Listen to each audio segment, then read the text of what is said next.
Water झालं, त्याच्यामध्ये हळद, हे पिवळं झालं. याच्यामध्ये आता टाकायचं आपल्याला क्षार. क्षार म्हणजे आपण निरमा टाकायचा. हे झालं पूर्ण रेड. आणि याला जर पहिल्यासारखं करायचं तर त्याच्यामध्ये काय मिक्स करायचं? आम्ल. आम्ल म्हणून आपण यूज करणार आहे लिंबू.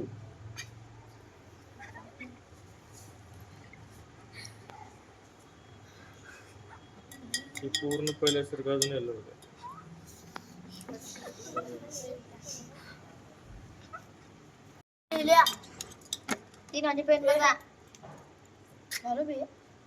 हे आपल्याकडे लिंबूचा रस कमी पडल्याने पिवळं होत नाही. पूर्णपणे लिंबू मिक्स केल्यानंतर हे असं येलो कलरचं होते. Very good.